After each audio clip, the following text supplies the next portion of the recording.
এই মুহূর্তে সবচেয়ে বড় খবর এইচডি লাইভ 24/7 এ Tabuk ni Bishingo Jotani Sheikh Kotor Kostogaran Kha AGT Live 24/7 की सबसे बड़ी खबर breaking news now on HD live 24/7 চট করে কোনো পদক্ষেপ নিতে পারে না বা নেবে না হয়তো এতে কিছু ব্যাঠিক কিছু তা না। তার পরবর্তী সময়ে অলমে সাডেন আমরা দেখলাম যে একটা কমিটি অলরেডি কনস্টিটিউটেড এবং এই কমিটিতে মূল যে মানে তার নেতৃত্ব করবেন তিনি হচ্ছেন আমাদের পশ্চিম ত্রিপুরা জেলার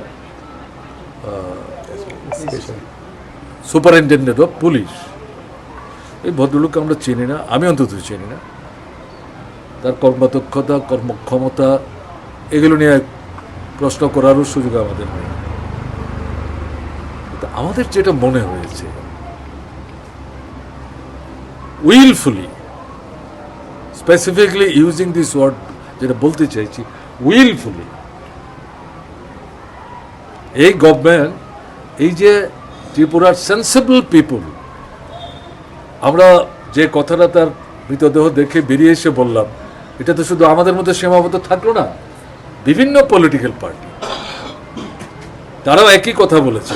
তাদের সঙ্গে যে আমাদের কনসালটেশন হয়েছে ঘটনা কিন্তু তা না। তাতে আমাদের বিশ্বাস হয়েছিল সরকার নিশ্চয়ই সত্যটা জানবার চেষ্টা করবে, তাতে সিনসিয়ারিটির কোনো ঘাটতি থাকবে না। অবভিয়াসলি একজন আমাদের ত্রিপুরা হাইকোর্টের একজন বিচারক তার মানে নেতৃত্বের তত্ত্বাবধানে এই এনকোয়ারিটা করার ক্ষেত্রে সরকারের দিক থেকে তো কোনো রকম মানে সীমাবদ্ধতার কারণ থাকতে পারে, মানে প্রকৃত সত্য বেরিয়ে আসুক এটা জানার ক্ষেত্রে মনে হচ্ছে কোথাও একটা কিন্তু আছে, সংশয় আছে। না হলে পর কমিটিতে যারা আছেন তাদের কাউকে আমরা ছোটোখাটো করছি না, কিন্তু আমাদের ত্রিপুরা এখন হাইকোর্ট আছে। আগে তো চট করে হাইকোর্টের কোনো বিচারককে দিয়ে এই ধরনের তদন্ত করতে অসুবিধা ছিল, কারণ আমাদের ত্রিপুরায় তখন হাইকোর্ট ছিল না, গুয়াহাটি হাইকোর্টের আন্ডারে।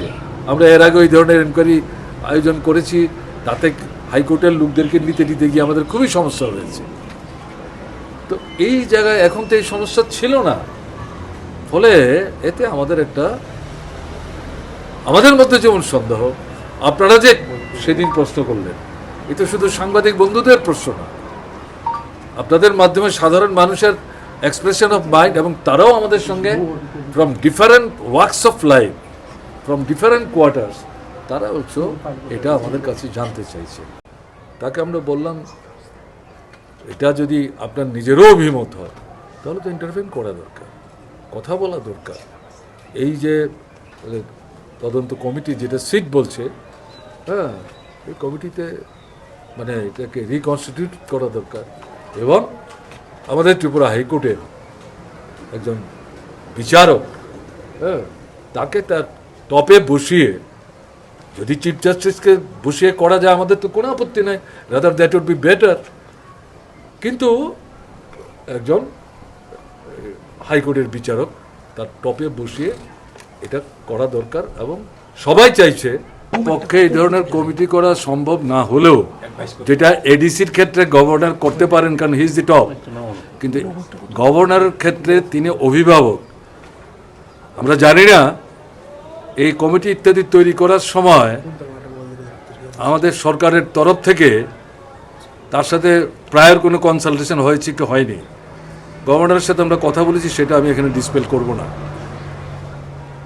এখন গভর্নরের যে ফিলিংটা, if he is not satisfied তাহলে পরে গভর্নর তো স্টেট গভর্নমেন্টের দৃষ্টি আকর্ষণ করতে পারেন। আজকে আমরা যেমন এখানে আসলাম, পত্রপত্রিকায় যেমন উঠছে, আপনারাই পত্রিকাতে লিখছেন, আপনারাই প্রথম আমাদের প্রতিক্রিয়া জানতে চেয়েছেন, এখন আপনারা অপেক্ষা করছেন আমরা কি বললাম, গভর্নর কি বললেন, এবং আমরা ভবিষ্যতে কি করব। কাজে সেই জায়গাটায় দাঁড়িয়ে governor can easily talk to them এবং একটা ডিসিশন এটাকে পরিমার্জন করা কঠিন কি, এটা আকাশ ভেঙে পড়বে না, এটা কোশ্চেন অফ সিনসিয়ারিটি। গভর্নর নিজে তো এই ধরনের কমিটি করতে পারেন, ইউ আর রাইট, কিন্তু governor can advise, why not? উনি অ্যাডভাইস করার পর যদি না করে সেটা পরের প্রশ্ন দেখা যাবে।